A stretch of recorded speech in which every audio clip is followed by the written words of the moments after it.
Ah, le gazon. Il a la tonte, les engrais, les arrosages. L'idéal, ça serait un gazon vert, résistant à la chaleur, à la sécheresse, mais avec peu de tonte. Et si ce gazon révolutionnaire existait? Et il existe ce gazon, regardez. C'est le Zoysia tenuifolia. C'est une graminée asiatique qui pousse sous forme de rhizomes. Les rhizomes, c'est ça, un réseau très dense de tiges qui lui donne au final un aspect de moquette végétale. Ce gazon a donc des propriétés étonnantes.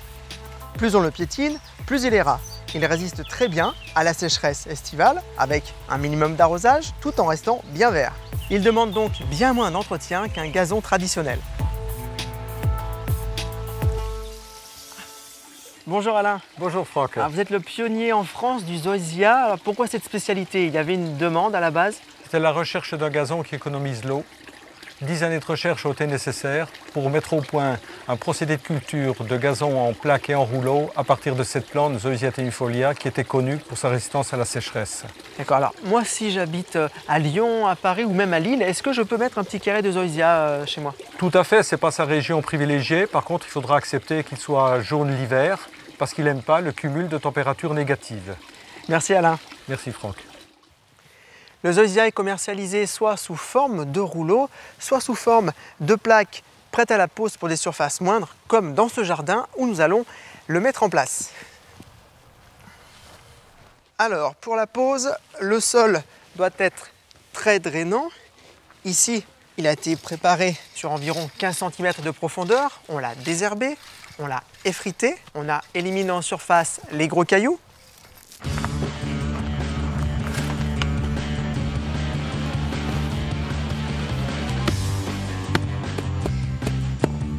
La pose se fait comme pour un parquet, bord à bord.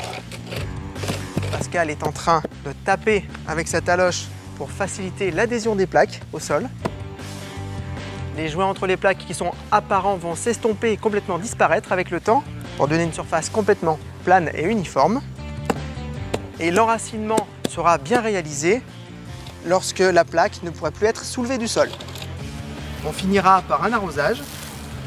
Côté entretien, le Zoysia demandera 3 fois moins d'arrosage par rapport à un gazon classique. Seulement 1 à 2 fertilisations annuelles azotées suffiront également. Et pour la tonte, là c'est le bonheur, 6 à 8 interventions maximum par an pour avoir une pelouse rase et complètement plate. Le Zoysia est malheureusement plus cher, mais l'investissement réalisé sera amorti en moins de 2 ans compte tenu des économies d'eau, d'arrosage et de tonte que vous réaliserez. Côté prix, pour un jardin d'environ 100 m², le prix est bien sûr fonction de la surface, comptez environ de 15 à 18 € le mètre carré. Voilà une solution, vous qui habitez sur les bords de la Méditerranée ou de l'Atlantique.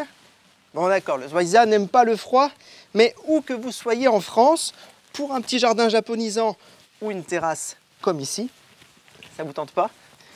Et bien maintenant, à vous de tenter le décor. Pour moi, il y a le canapé qui m'attend, c'est la sieste.